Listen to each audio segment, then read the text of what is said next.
The Subarnarekha River flowed like a shimmering ribbon under the scorching Indian sun. Its waters, a muddy brown, held a secret. Glints of gold, whispered to be tears of the gods, danced within its depths. For generations, villagers along its banks tried to capture these elusive golden tears. Their touch, they said, brought prosperity and luck. Many tales were spun around crackling fires about Subarnarekha. Some swore she was a benevolent spirit, rewarding the hard-working with golden fortune. Others whispered of her wrath. The river, they said, was her temple, and the gold, her tears of joy or sorrow. The Subarnarekha held a mystical allure, a promise of wealth that drew dreamers and fortune-seekers alike. Maya, the village sorceress, knew the truth. It wasn't the river that held the gold, but a spirit, a being of pure golden energy. This was Subarnarekha, not a goddess, but a captive of the river's flow. For years, Maya had studied the river, learned its secrets, and communed with the spirits of the earth and sky. She had seen Subarnarekha in her dreams, a shimmering figure of gold trapped within the river's embrace. Maya desired Subarnarekha's power, not for wealth, but for freedom. Freedom from the constraints of poverty, from the dismissive looks of the villagers, from the limitations of her life. She would capture the spirit, bind it to her will, and with its power, she would change her destiny. Tonight, under the cloak of the new moon, when the river was at its most vulnerable, Maya would perform her most daring ritual yet. She would capture Subarnarekha and claim her power as her own. As the sun climbed its celestial ladder, villagers flocked to the riverbank. Their weathered faces, etched with hope and desperation, reflected in the water. They carried their sieves and pans, their movements practiced and weary. Each day they dipped their tools into the muddy water, praying for a flicker of gold, a sign of Subarnarekha's favor.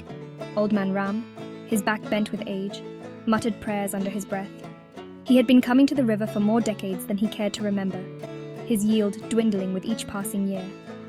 Young Shanti, a bright-eyed girl, helped her mother, their laughter echoing across the water, a testament to the enduring spirit of hope.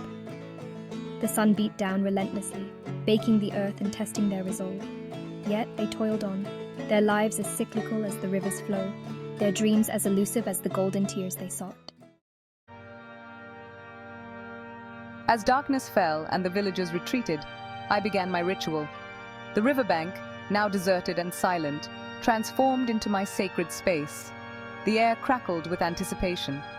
A lone owl hooted from a nearby banyan tree, its call echoing my own growing excitement. She lit a bonfire, its flames leaping high, painting the night sky with flickering shadows. Her voice, strong and steady, rose in an ancient chant, the words weaving a tapestry of power.